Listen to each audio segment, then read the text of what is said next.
This happened a few months ago.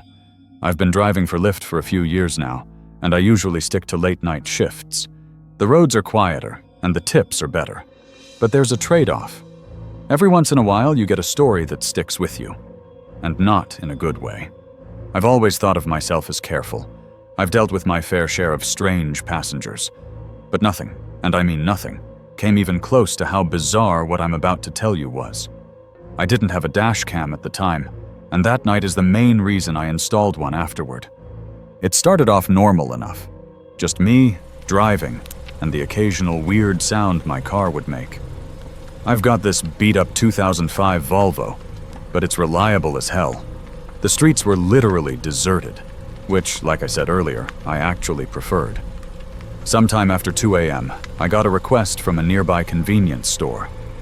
It seemed harmless at first, but for some reason, I got this strange feeling in my gut about it. You ever get that feeling where something feels off, but you can't explain why? That's exactly what hit me as I drove up. Before I even saw the guy, I knew why I had that feeling. The convenience store I was pulling up to was closed. All the lights were off, and there wasn't a single car in the parking lot. As I got closer, I saw him. I made sure to drive slowly so I could get a good look. He was pacing outside the store, wearing this ratty hoodie that looked like it hadn't seen a washing machine in years. I'm not exaggerating. There was literally a hole in the sleeve. His movements were jerky, like he couldn't stand still, and he kept glancing over his shoulder, like he thought someone was following him. If I had to guess, he was on something. I probably should have canceled the ride and driven away. I even hovered my finger over the cancel button. But for whatever reason, I didn't. I unlocked the doors, and he slid into the back seat without saying a word. I regretted that decision the moment I took my foot off the brake. Most passengers either scroll on their phones or stare out the window. Not him. He just sat there, staring at me through the rear-view mirror. Not blinking, not looking away, just staring straight at me. I tried not to look back, but I caught his eyes a couple of times. He looked angry, which made it even more unsettling.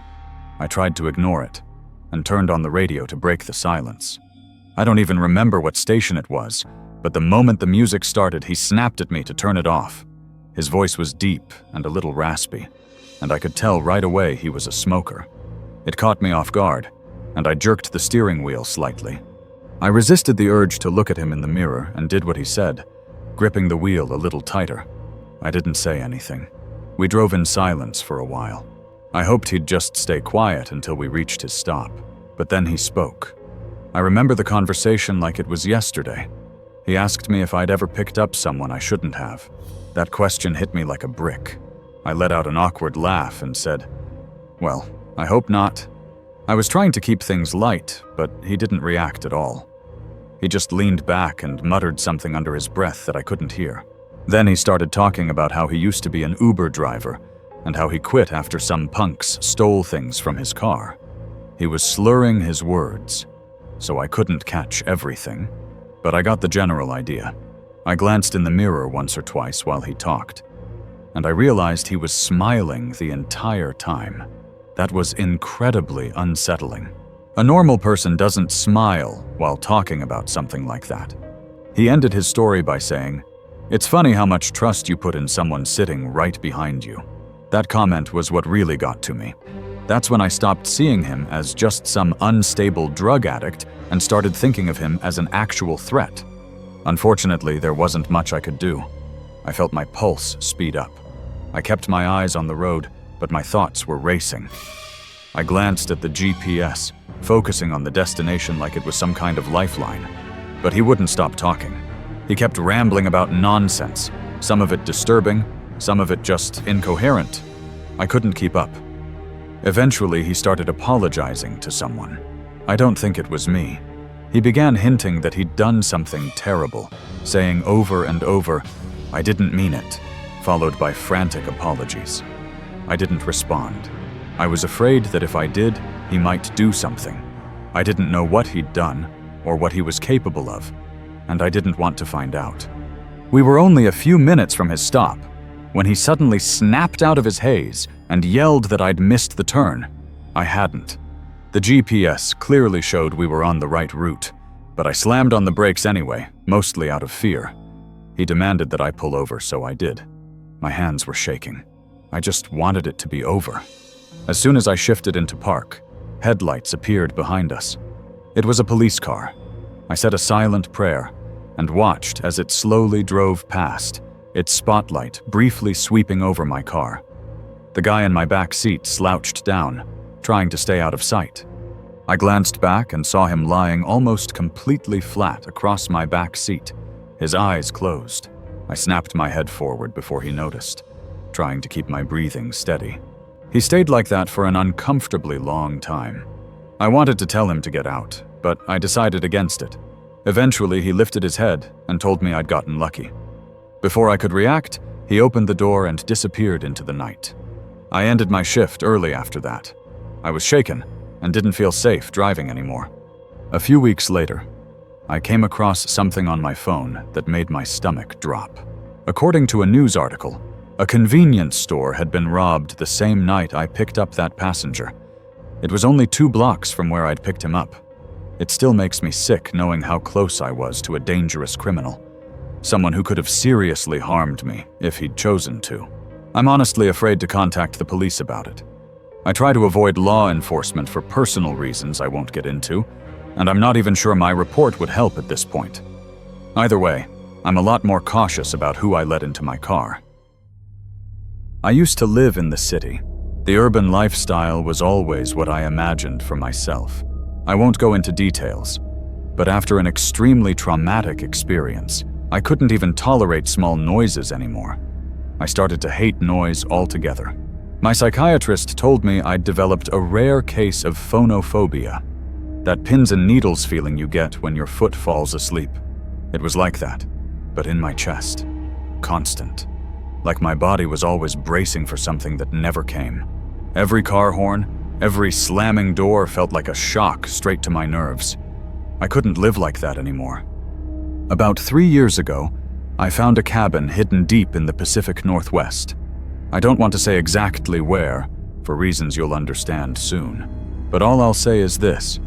It was somewhere in Oregon. It seemed perfect. Very few neighbors. No traffic. Barely any cell service.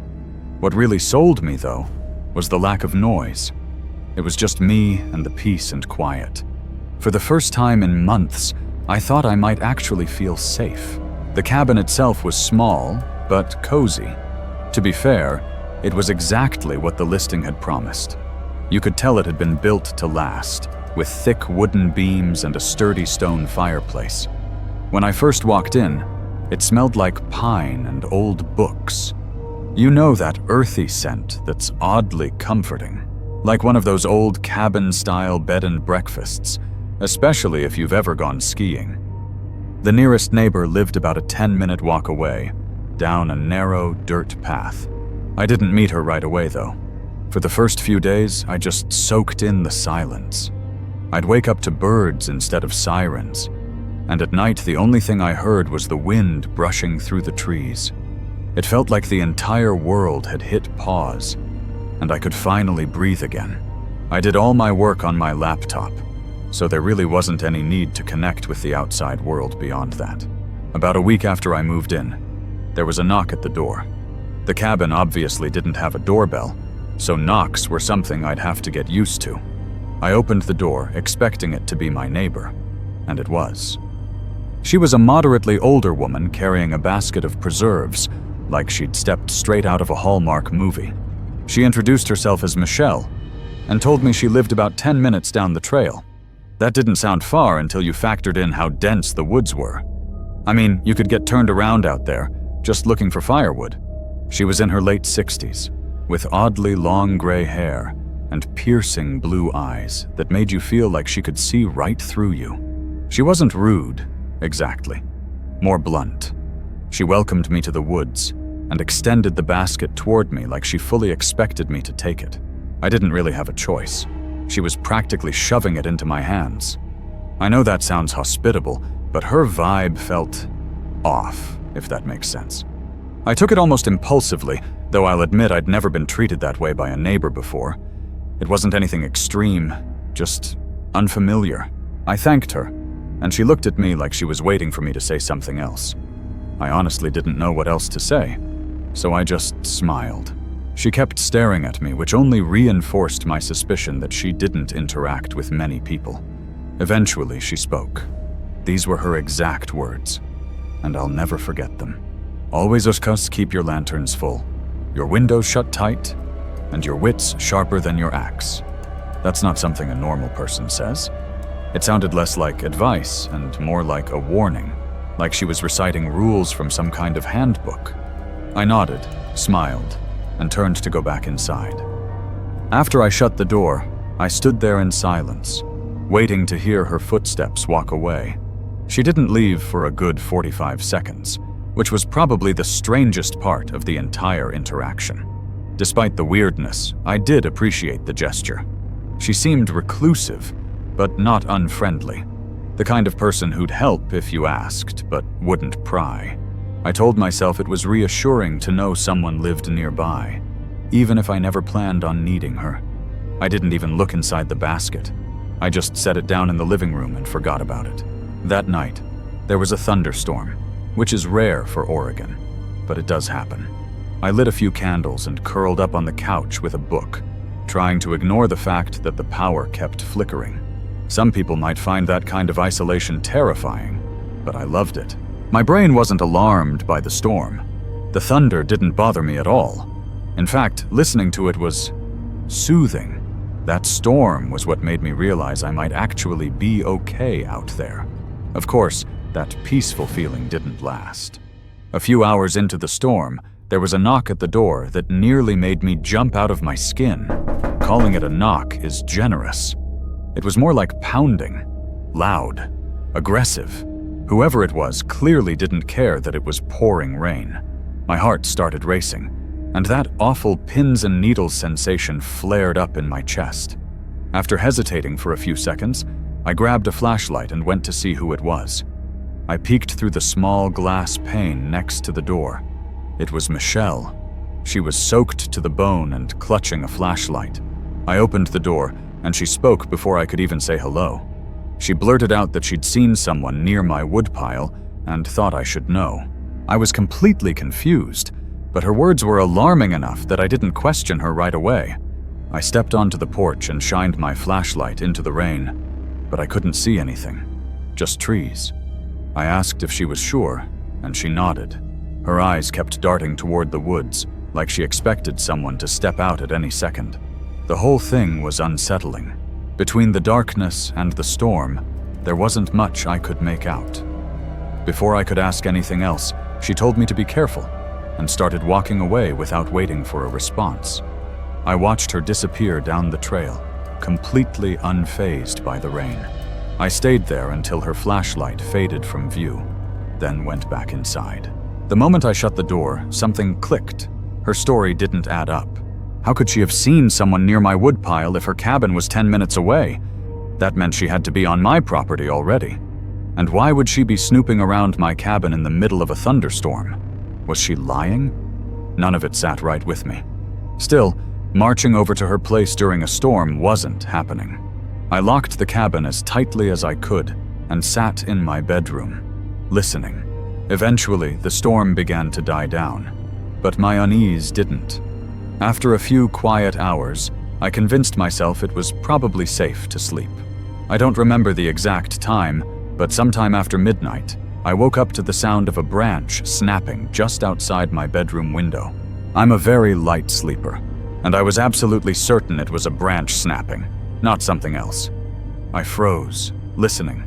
After a few tense seconds, I slowly crept toward the window, half hoping I wouldn't see anything. At first I didn't. Then I saw her. Michelle was standing at the edge of the woods, her body angled away from my house. I recognized her by her long, messy hair. I tried to make out more, but with only moonlight it was impossible. When I saw her start to turn around, I ducked below the window before she could catch me looking. I stayed crouched there for what felt like forever.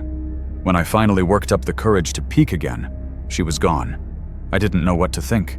I hadn't considered her dangerous, just strange, but now I wasn't so sure. Why warn me earlier if she was the one lurking around? None of it made sense. I didn't sleep at all. I decided I'd stay awake until sunrise. Hours passed, and exhaustion started to creep in.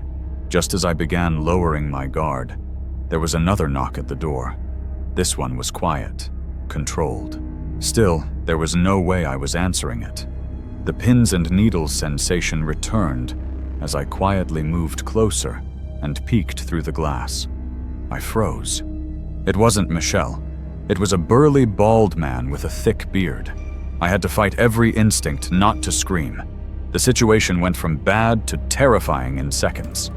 As quietly as possible, I backed away, locked myself in the bathroom, and called the police. While I was on the phone, I heard banging on the front door, like someone was smashing it with something heavy. The operator told me help was on the way and instructed me not to hang up. I sat there, more terrified than I'd ever been in my life. Eventually, the front door gave way. I heard it crash open. At that moment, I genuinely thought I was going to die.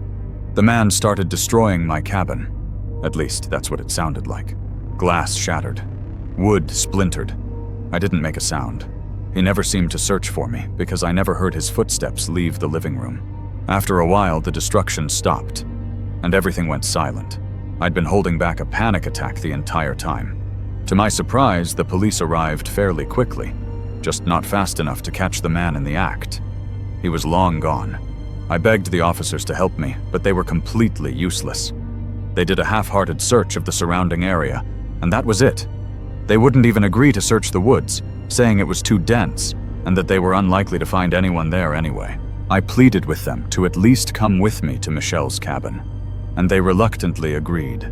When we reached her property, my jaw literally dropped. The entire cabin was abandoned. The officers confirmed it and told me no one had lived there in decades. I told them they had to search it for squatters, but they refused. They said there were no clear signs of recent habitation and that searching it would be a waste of time. I nearly lost my mind when they said that. I tried to argue, but they basically told me that living in the woods was a risk I chose to take, and it wasn't their problem. Then they left.